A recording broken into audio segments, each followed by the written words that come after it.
Prazer estar aqui com você, viu, Maurício? Prazer é meu, Drauzio. Te admiro muito. Quando foi que você percebeu que tinha jeito para desenhar? Olha, quem percebeu primeiro foram meus pais, minha família, minha avó, depois meus colegas professores. Todos falavam, você desenha bem, você devia se dedicar a isso, prepare-se. E eu acreditei nisso. E você desenhava o quê? Olha, como criança eu desenhava de tudo, como toda criança, mas aquele desenho tosco, né? Mas daí fui treinando, meu pai me ensinando um pouquinho. E daí fui brincando de fazer história em quadrinhos. Também, bem toscos, bem amadores. Mas eu ia buscar inspiração nos meus colegas, nos colegas da escola, na família. Então a história saía um pouco com um molho mais... sai com um molho interessante, a história saia melhor. Ali eu percebi que era mais fácil fazer história em quadrinho baseado em pessoas que existiam, gente que se conhecia. Eu sentia que tinha mais facilidade de escrever uma história sobre um amigo que eu sabia como é que ele era, como é que ele reagia, né? E daí, com isso, eu fui evoluindo no desenho, querendo fazer mais. Vim para São Paulo, morava em Mogi das Cruzes, para tentar a sorte como desenhista. Logicamente, não consegui na primeira empreitada. A sua família, o ambiente familiar como era? Quantos irmãos? Eu tive 3 irmãos, né? 2 falecidos já. E papai, que era artista também, mamãe, que era poetisa, faziam músicas também. Eu cresci no ambiente artístico, gostoso, agradável. Tive uma infância maravilhosa, uma rua de terra, toda a família morando junto, ou próxima, né? Na mesma rua, em 2 quarteirões morava a minha família inteirinha. Era uma farra, eu queria comer alguma coisa diferente, tomar um café diferente, eu entrava na casa da tia, da prima, da outra tia, assim por diante, da avó. As avós são maravilhosas, né? Sempre. Então, tive uma infância gostosa, desenhando, sendo incentivado e querendo fazer tudo isso daí. E o que te deu na cabeça, assim, de vir embora para São Paulo? Eu estava buscando um lugar para publicar meu material. Você já tinha intenção de publicar? Tinha. Em Mogi eu tinha publicado alguns desenhos em jornaizinhos locais, mas eu queria mais, eu queria fazer história em quadrinhos. Vim para São Paulo, passei... Veio sozinho? Não, a família... Normalmente a gente vem sozinho, né? Quando eu falei que eu vinha, a família veio junto. Então, cheguei, fui na Folha buscar emprego, o pessoal olhou meu desenho e falou, não tá bom, vai fazer outra coisa na vida. Eu levei um susto, mas decidi que eu ia continuar na teimosia. Um chefe de arte falou, faz outra coisa, isso aí não dá dinheiro, não dá futuro, vai fazer outra coisa na vida. Passaram o choque, eu resolvi não acreditar naquilo, mas também precisava trabalhar, ganhar dinheiro e tinha uma vaga na reportagem policial na Folha. Eu fiz um teste, passei e virei repórter durante 5, 6 anos. Ali foi ótimo porque eu aprendi a escrever a linguagem enxuta, direta, objetiva, que é necessária na história em quadrinhos, inclusive para caber no balão, senão eu ia escrever muita coisa. E, ao mesmo tempo, quando meu fotógrafo não conseguia uma foto de um local, de um acidente, de uma vítima, eu desenhava. E fazia retrato falado e tudo mais, e com isso eu fui mostrando o serviço para os chefes de redação, eles descobriram que eu desenhava. E um dia que eu me cansei da reportagem, fiz uma historinha do Bidu, cachorrinho e franjinha, mostrei para eles, eles falaram, bonitinho, você quer publicar? Lógico. Então tá bom, então vamos publicar. Então está aqui meu pedido de demissão da reportagem, agora eu quero ser artista, desenhista, e começou o negócio. E esse teu encantamento pelos quadrinhos surgiu quando, Maurício? Quando eu era criança. Meu pai, o que você lia? Eu lia Gibi, Globo Juvenil, os livros de antigamente, né? Guri, História de Aventura, lia tudo de quadrinhos, estudava, copiava desenho, decalcava os desenhos. Então fui treinando a mão e me preparando para fazer o que eu ia fazer. Quando eu era repórter na redação, eu via como é que os americanos mandavam material. Então eu pedia para os chefes de redação para me darem esse material, para entender como é que eles faziam o marketing, como é que mandavam para a tradução, como é que cobravam, como é que eles faziam o marketing daquilo, como é que eles convenciam a redação a comprar material. Eu falava com o pessoal e aprendi.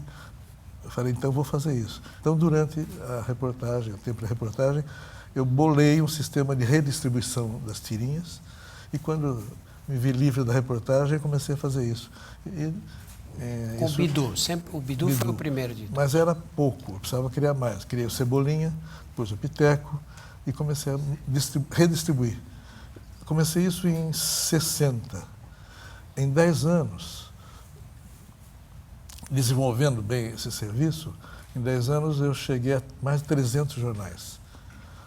300 jornais publicaram as tirinhas? País inteiro? País inteiro. E daí, já tinha uma pequena equipe aumentando. Em 70, eu achei que já estava na hora, lancei a revista Mônica, pela editora Abril, e de cara foi um sucesso. 3 anos depois, Cebolinha, depois Mônica, a Magali, Cascão, Pelezinho e assim por diante. E hoje nós produzimos no nosso estúdio uma revista por dia, que é uma coisa maluca. Tem 200 desenhistas trabalhando se somarmos todos os artistas. É um dos maiores estúdios do mundo e com mais de 80% do mercado brasileiro. Então, hoje, nos quadrinhos, nós estamos numa posição muito boa. Falar um pouquinho desses personagens, Maurício. Como é que todos eles foram criados por você? A ideia dos personagens foram... Todos. Sempre, a maioria deles baseada em alguém que eu conheço, né? Como eu fazia quando era criança. Mônica é minha filha, Magali, a Comilona é minha filha, o Nimbus é meu filho. Bem, eu tenho 10 filhos. Só um que ainda não é personagem porque ele não quis até agora. Agora eu estou tentando convencê-lo. Acho que convenci o Marcelinho. Ele não quis por quê? Ele é jovenzinho, agora é jovenzinho. Há uns anos atrás, eu percebi que ele era politicamente correto. Ele nasceu com um chip na cabeça, então ele faz tudo certinho, direitinho. Ele estuda sozinho, ele dobra a roupa, ele guarda os brinquedos, ele é econômico. Enquanto o sapato não está caindo aos pedaços, ele não quer que compre outro. É diferente. Falei, esse é diferente. Ele, na aula, ele chega, sai o boletim, ele me telefona da escola para dizer a nota, e por que tirou isso, por que não tirou aquilo.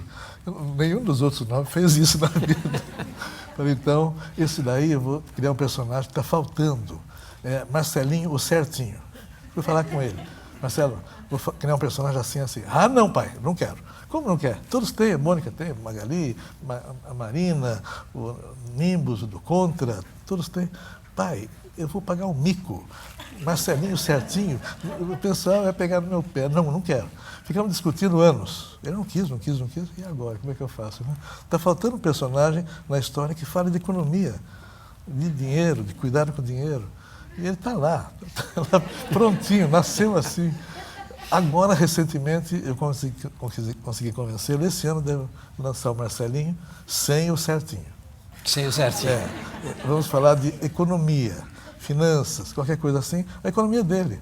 Ele faz tudo aquilo, é só olhar. E você acha que os personagens influenciaram os seus filhos também? Nos quais eles se basearam? Não, eles são iguais aos personagens. Os meus personagens são influenciados pelos meus filhos. Mônica é daquele jeito. Ela diz que não. Eu não sou tudo isso. Ela é assim. A Magali assume. Eu como mesmo, gosto de comer, como bastante, almoço 2 vezes, janto 2 vezes, e é elegante igual você, assim. Sim.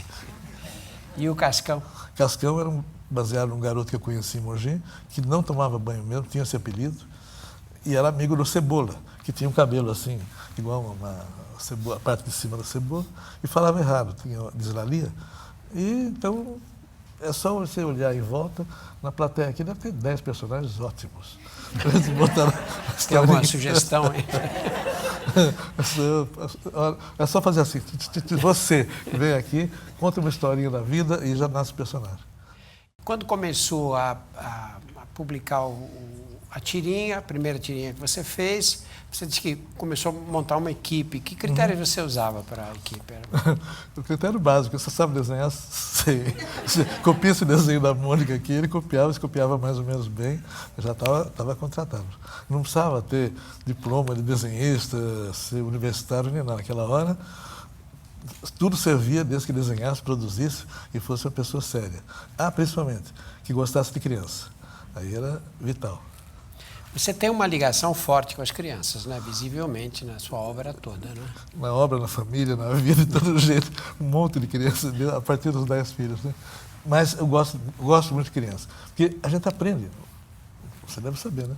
A gente aprende com criança. A criança é pura, é transparente, então você aprende o que está fazendo mal para ela, o que não está fazendo, para a gente se corrigir, para a gente olhar, opa, aqui, isso aqui, estamos fazendo alguma coisa errada, que a criança não está sorrindo, não está aberta, não está com o astral elevado. Então, eu observo muita criançada com isso. E tenho netos, bisnetos, tenho uma turma boa aí para me ajudar. Você alguma vez estudou psicologia das crianças, fez algum curso, tem alguma formação nessa área? Ou tudo isso surgiu do seu sentido de observação prática mesmo? De observação prática, de gosto e por necessidade. Então, eu gosto, eu aprendi a ler as crianças e, além disso, assim, uma coisa. Quando eu comecei a desenhar, eu desenhava em jornal. Tira de jornal. Jornal, naquele tempo principalmente, é uma publicação para adulto.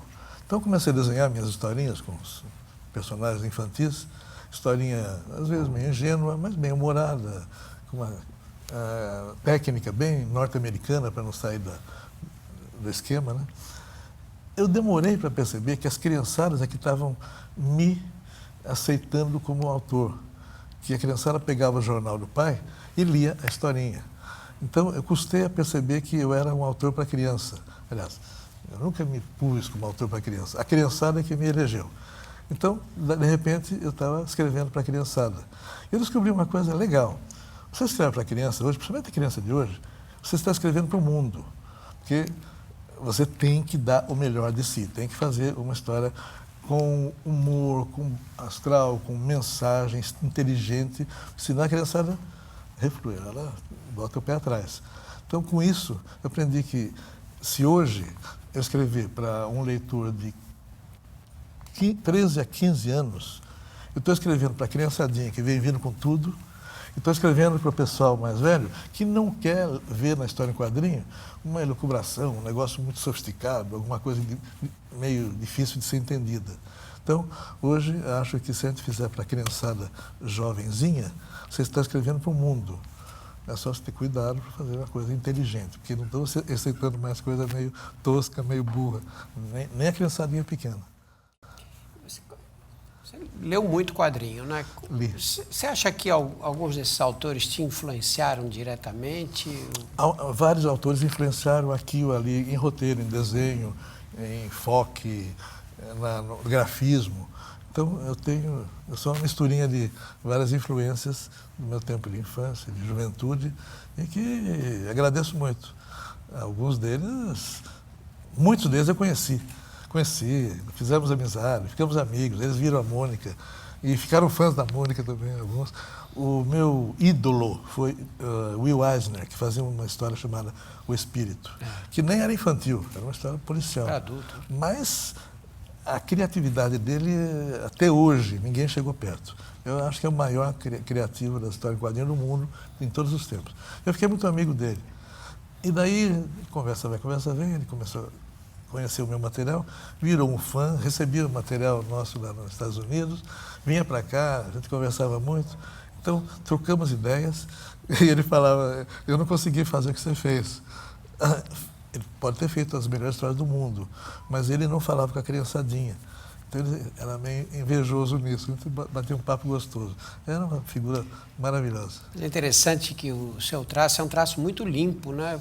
Vai um pouco na contramão das histórias de quadrinho, com traços mais rebuscados, claro e escuro, né? Com fundos. Eu tentei no começo fazer alguma coisa nesse sentido, assim, mais rebuscado, claro e escuro e tudo mais, né? Mas eu não tinha tempo de desenhar, eu não tinha tempo de fazer sozinho no começo. Eu tive que criar um estilo de desenho sem arabescos, menos rebuscado. Tanto que o Cebolinha, o Franjinha, repara, eles têm sapato. Eu tinha tempo de desenhar sapato. Quando eu comecei a desenhar mais, criar mais personagens, mais histórias, não dava tempo de desenhar sapato. Então os personagens foram nascendo descalços. Mônica, Magali, Cascão não tem sapato. E o personagem não pode mudar de forma, de detalhe, de roupa, Então nasceram sem sapato, coitadinhos, estão sem sapato até hoje. Agora tem uma equipe, dá para fazer bota, botinha, sapatos, sapatilha, qualquer coisa, mas eles nasceram assim, não podem mudar agora. E quando veio assim, você sentiu que cabia uma revista infantil no mercado e que você era a pessoa para fazer essa revista? É que eu era a pessoa, eu não pensava nisso, eu tinha mais gente pensando a mesma coisa. Agora, as oportunidades que eu tive, eu tentei aproveitar. E me preparei a equipe, e meio na base do trabalho árduo, noite sem dormir e tudo mais, nós fizemos a revista e deu certo. Mas eu sempre, com 300 jornais publicando nosso material, eu sabia que se lançasse uma revista ia dar certo. Era óbvio, né?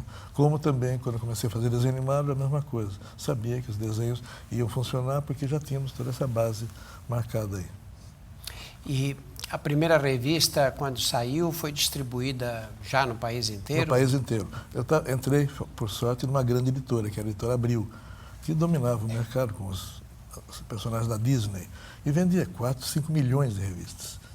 Então era uma potência, é uma potência.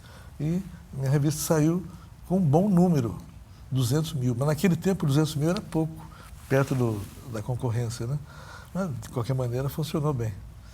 Nesse processo todo de começar uma revista infantil, a primeira revista infantil brasileira realmente nessa área, e se tornar a revista mais importante do país, 80% do mercado, etc. O que você fez que você não faria hoje outra vez? É difícil pensar, porque, olhando para trás, tudo que eu fiz se encadeou. Não é que tudo deu certo, mas as coisas que não deram certo me ensinaram um caminho que depois deu melhor resultado. Não, isso me deixa assim, meio perigosamente, meio confiante demais em mim mesmo. Mas foram acontecendo. E, além disso, eu não acredito em fracasso. Eu acredito em alguma coisa que te ensinou alguma coisa, algum ponto que você estava ainda meio com dúvidas ou não pisando firme no chão, né? Eu fiz, muitos anos atrás, a pedido dele próprio, uma revista, um estudo de personagens do Maradona. E estava indo muito bem, personagem, a família de personagens maravilhosa, o projeto era muito bom, mas daí esbarramos no comportamento dele. E é uma das coisas que não parou, foi vamos dizer, um dos casos onde eu aprendi que temos que ter alguns outros cuidados na hora de, principalmente, criar personagens baseados em gente. Gente que está vivo, está viva, está funcionando aí, está em contato com o público. Tem alguns macetes. A gente comete erros, né? Comete erros. Então, e essa revista do Maradona era para sair na Argentina? Era para sair no mundo todo. No mundo todo. Era um projeto internacional. Mas não deu. Mas aprendemos. Inclusive no projeto Maradona, que era tão bonito, bem feito, serviu depois para eu repetir o esquema para lançar o Ronaldinho, que saiu no mundo todo também, principalmente quando estava na Espanha, e saímos em mais de 30 idiomas diferentes com o Ronaldinho. Até hoje, em outros países principalmente, o Ronaldinho está saindo, o pessoal nem sabe se o Ronaldinho está jogando ou não, estão vendo o personagem agora. É isso que eu quero. Já falei para o Neymar também, Neymar, quando você pendurar a chuteira, você vai virar personagem, tá? E vai ganhar um dinheirinho bom. E esses personagens que você tem criado, o Luca, que é um cadeirante, você tem revistas aqui sobre HIV positivos, maternidade saudável pela Organização Pan-Americana de Saúde, tem isso aqui que é um ambiente saudáveis para crianças. Qual é a intenção? A intenção é visível, mas como é que isso chegou até você? De que maneira? Foi ideia sua? Não foi ideia minha, não. Os personagens foram ficando fortes e alguns organismos, algumas entidades, algumas associações, até governo, órgãos de governo, me procuraram e falaram, você tem personagens fortes, eles têm... O pessoal aceita bem o que eles falam. Nós podemos estudar uma revista para falar sobre economia de água, vacinação e tudo mais. E eu achei que era legal. E fizemos as revistas e foi um arraso. E nós fazemos com todo cuidado, pesquisa bem feitinha também, para que as revistas também funcionem nessa área. Não são vendidas, não são comerciais, mas elas têm que fazer sucesso para a mensagem dar certo, né? Dar certo. Isso fazemos no Brasil, fazemos em outros países também. Mas e que ideia você faz do futuro aí? Você pretende parar, pretende continuar? Naturalmente, todo mundo para um dia, né, por motivos que nem ele quer, ninguém quer parar, mas chega um dia que precisa parar. Como a gente faz uma coisa muito bonitinha, gostosa e positiva, eu estou preparando o terreno para a Mônica não parar, os personagens não pararem, o que a gente faz não parar. Então, estamos montando o dispositivo, o modo contínuo para a turma da Mônica. E acho que vai dar certo. Você acha que todo esse esquema funcionaria sem você hoje? Infelizmente, sim. Infelizmente para mim, lógico. Mas eu acho que estamos bem preparados. Tem muita gente boa no meu estúdio, tem gente que desenha melhor que eu, escreve melhor que eu. Eu estou lá orientando o pessoal porque eu tenho minha experiência, cheguei primeiro e eles respeitam. De qualquer maneira, eu acho que nós estamos treinando um pessoal muito capaz, alguns filhos meus, inclusive, e, logicamente, o pessoal que vem, os jovens, ou o pessoal que vem, às vezes não tão jovem, vem com coisa nova, vem com coisa adequada ao que está acontecendo, né? Vem num novo contexto. Então, eu corro atrás para não ficar atrasado nisso. Uma das técnicas é sentar do lado das crianças, dos jovens, espiar, tentar entender as piadas, as palavreadas e tudo mais.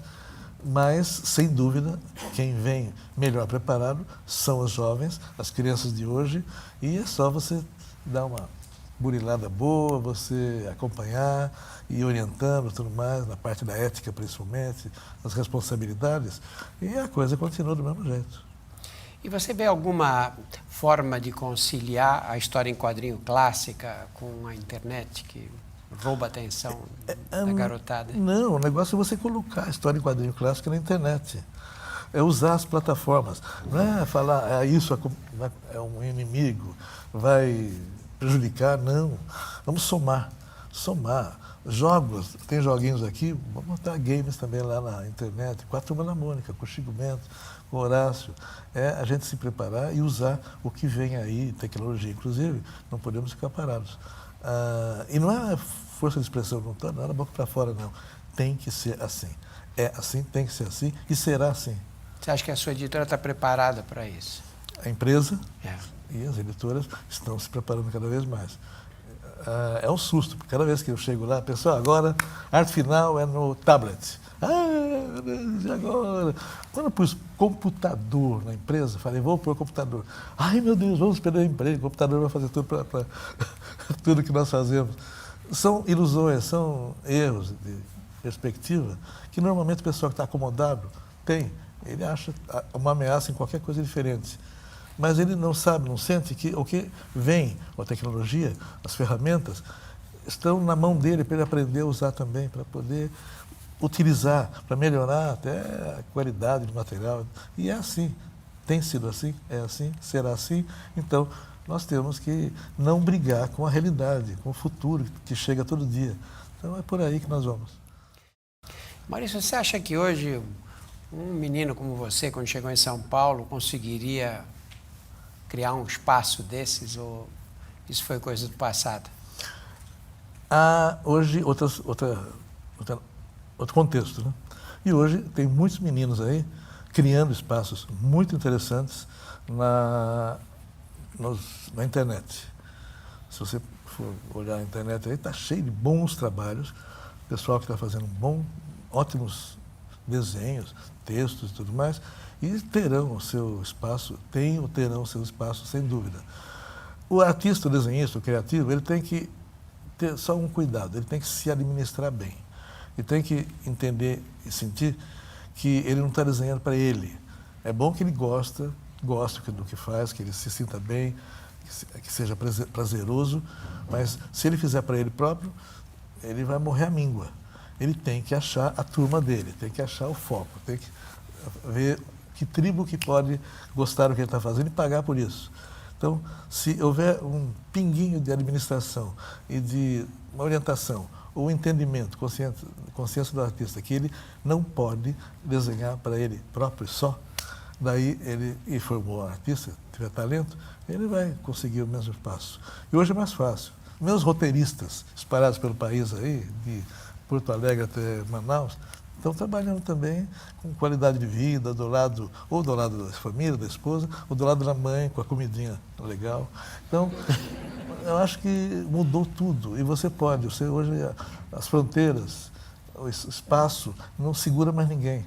Agora nós podíamos realmente trabalhar para o mundo. É só você localizar onde é que está o seu mercado. Daí, qualquer um pode ter o mesmo espaço que eu tive, a duras penas, porque era tudo físico. Agora não, agora é virtual. Legal.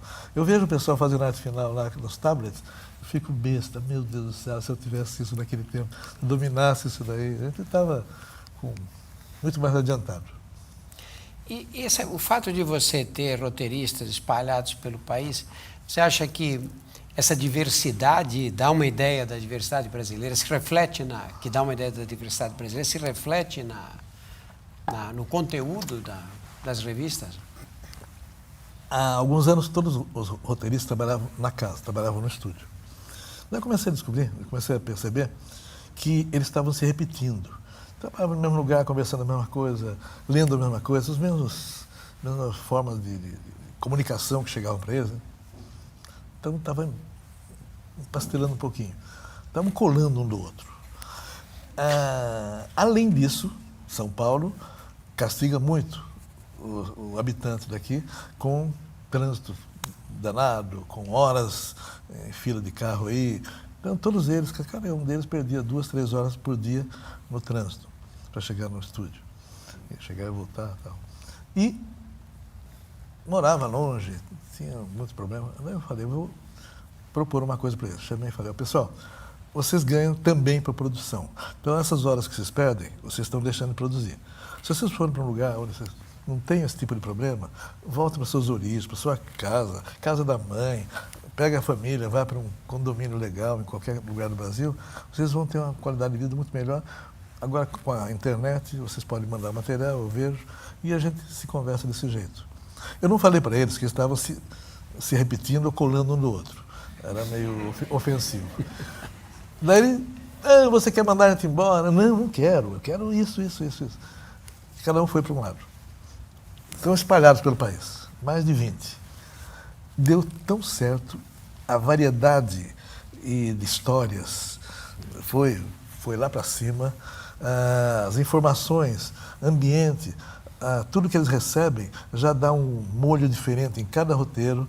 Então, deu certo e vai dar certo. Para qualquer pessoa que tiver esse tipo de problema no trabalho, vai dar certo. E como é que você faz para... Porque a linguagem do quadrinho, como você disse, tem que caber no balão, tem que ser uma linguagem muito objetiva. Como é que você faz para homogeneizar essa linguagem? Aí foi a escolinha que eu montei lá, né? Daí, então, eu explico para eles, olha, o balão não deve ter mais que 3 linhas. Se tiver 4 linhas, o pessoal pode ter preguiça de ler ou se embananar. E tem gente que não lê rápido.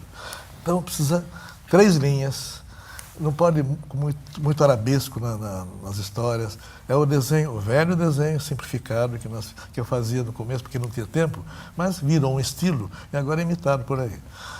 E mais alguns macetes que a gente põe, né? Tipo, o ritmo de leitura, como você lê da esquerda para a direita, os personagens devem estar sempre, de preferência, andando ou se movimentando, a ação tem que estar da esquerda para a direita, porque assim o pessoal faz assim, lê e acompanha o personagem. E já vai para outro quadro. Então, é um cineminha. Então, são macetinhos que a gente começou a desenvolver, eu comecei a desenvolver para poder produzir rápido, e viraram padrões. Então, imitando por aí também. Então, e outras coisas mais, cores. Tem as cores? As cores não precisam ser reais. Você tem que pegar um quadrinho, tá bom, a cor bonitinha, mas você precisa ver a página como alguma coisa, como se fosse um quadro, que a página inteira ela tem que ser simpática. tem que ser agradável à vista, como se fosse um quadro. Você não está vendo bem o que é, mas as manchas têm que ser agradáveis. Então, tem que ter bastante cor quente. Nós estamos num país tropical. Ninguém está querendo uma coisa cinzenta, fria, triste e tudo mais. E a nossa história é alegre. Não pode ter muito roxo, muito azul, muito cinza. Então, o nosso estilo é um pouco diferenciado dos outros. Eu brinco muito no exterior aí, quando vou falar com os meus colegas, porque eles acham que é um desaforo. As cores que eu faço são um desaforo. Você viu? Por exemplo, não, tem coisas incríveis, né? Na Itália, uma vez, falaram, você não pode pôr, principalmente nos filmes, desenhos animados, cor muito quente, cor assim, solar, muito laranja, muito vermelho. Eu falei, por quê? Porque, principalmente filmes, o pessoal da Cinecittà e da TV, da RAI, muitos filmes que saem com essas cores, eles despertam uma sensualidade exacerbada nas mulheres. O quê? As cores. As cores, não pode. Só nas mulheres? Só nas mulheres. Então, mas que besteira. Que besteira. Então é por isso que o Brasil é aquela quentura toda lá. Mas, e falavam sério, eram professores lá. Falaram, eu não entendo bem isso. Então eles querem deixar a mulher lá tristonha, né? Triste. Lá. Deixa alegre. Deprimir a sensualidade feminina. Deprimir a sensualidade. Então, Mônica é vestido vermelho a vida toda. E assim por diante. Porque as cores realmente são básicas aí, né? Você não tem grandes misturas, não, né? São as cores... Não tem. Nos livros, a gente vai fazer uma experimentação um pouco mais policromática para ver o que acontece em alguns livros. Então, tudo a gente pode ir experimentando. O que a gente não fez até agora, e não errou fazendo, é melhor a gente experimentar para ver o que vai dar. Está tudo em evolução. Vem uma criançada aí que já está pintando nos computadores, está colorindo o seu mundo lá. Então, nós temos que ir atrás. E você sempre, em todas essas histórias, em toda a tua carreira, você sempre evitou violência e sexo nas histórias, não é? Você nunca pensou nisso como um mercado isolado? Evidentemente não para criancinha. Eu não sei fazer isso. Eu sou um caipirão do interior, que não fala palavrão. Eu não sei fazer certas coisas. E eu coloco isso nas histórias, de qualquer maneira, né? Funcionou? Deixa por aí. Eu não vou aprender palavrão agora, depois de velho. E, além disso, o tipo de mensagem que eu coloco nas histórias, ele combina com esse jeitão e com o palavreado e com comportamentos que eu acho que são vitais para passar alguma coisa para a criançada. Sexo, violência, eles estão vendo toda hora por aí, na televisão, no cinema, na rua. Então, deixa ter um momento de tranquilidade, de paz, de calma nas nossas revistas. Você acha que essas revistas são basicamente para que faixa etária? Para todas as idades. Pois é, porque essas revistas são, teoricamente, revistas para criança, não é, na verdade? Metade do público que compra a nossa revista é adulto. É adulto? É adulto. É. E metade do público que compra a turma jovem é criança. Então você vai descobrindo algumas coisas aí com as pesquisas. Né? Quer dizer, o adulto chega na banca e compra, e provavelmente diz que é para os filhos, ou para os netos. Compra infantil. O adulto, geralmente, no começo, principalmente, não estava aceitando a Turma da Mônica jovem. Né? Não, você acabou com o meu passado de criança, com as minhas fantasias, com os meus personagens infantis. Você matou todos os meus sonhos. Não matei nada. A revista está lá, na banca ainda, infantil, né? E tem essa outra para os jovens. Então, não compre. Não... Bem, só que eu falava para eles, por quê? Você está brigando tanto. Você compra a minha revista infantil agora? Não, parei. Cresci, parei. Então, não está comprando porque está achando ruim. Compra lá a revista infantil e tenta ler a jovem, né? Eles não conseguem. Agora está começando a virar um pouquinho. Mas depois que crescem, casam, compram para os filhos. Então, o ciclo vai se renovando. Então, nós estamos entrando na 4ª geração de leitores da Turma da Mônica. Por isso que eu quero fazer a turma adulta, para a gente continuar no ciclo. Né? Mas o meu contato com o público é permanente, é muito chegado. Eu tenho no Twitter, eu tenho o meu cantinho lá, falo com mais de 200 mil pessoas. Quem quiser, é Maurício de Souza, tudo junto com S. Quem quiser conversar comigo, estou lá mesmo. É eu mesmo, não tem equipe. Eu mesmo dou uma paradinha no que eu estou fazendo, entro lá, bato papo rapidamente, perguntas ou respostas telegráficas e tudo bem. Nós começamos a conversa falando de como eram as revistinhas infantis no passado, que o Disney dominava o mercado completamente. E hoje houve uma inversão, eles têm uma fatia muito pequena do mercado e a Turma da Mônica que é a revista mais importante. Como é que você interpreta esse fenômeno, não é? A Disney se desinteressou por revistas. Que bom. O negócio deles hoje é outro, melhor, parques e tudo mais. E, infelizmente, houve essa mudança de foco da Disney e deixaram uma beiradinha para mim, que foi aproveitando, né? Mas eles têm as mesmas revistas ainda, não tem? Tem. Mas por que razão essas revistas brasileiras tomaram completamente o lugar de uma empresa muito maior, com potencial econômico muito mais forte? Não tem muita explicação, não sei, essa primeira que eu dei talvez é mais séria, mais em cima de uma realidade, mas as nossas histórias, o desenho e o texto são muito próximos da língua falada, do coloquial, do que a gente usa e até dos temas, os assuntos. Isso deve ter ajudado bastante. Eu me lembro, o Disney, a gente tinha um balãozão de 8, 10 linhas. Era um livro ilustrado. Depois melhoraram um pouquinho, ficaram imitando um pouquinho a Turma da Mônica, mas eles perderam espaço. Mas realmente, se a Disney, poderosa, quisesse dominar o mundo em quadrinhos, eles fariam um plano e dominariam. Não é a deles hoje. Ainda bem. Maurício, felizmente a nossa hora já chegou ao fim, para ficar ouvindo você até amanhã aqui. Muito obrigado, viu? Imagina, obrigado eu que agradeço. Eu agradeço. Muito obrigado. Obrigado. Sabe o que eu faço? Eu faço 2 ou 3 coisinhas e eu como mal quando eu cozinho. Pronto. Eu me conformo. Vamos aprender a cozinhar, que a vida fica mais saborosa. Mas eu acho que se eu perco meia hora para fazer a comida... Não, você não perde, você ganha, desestressa. Não, nessa meia hora eu escrevo, eu adianto minhas coisas.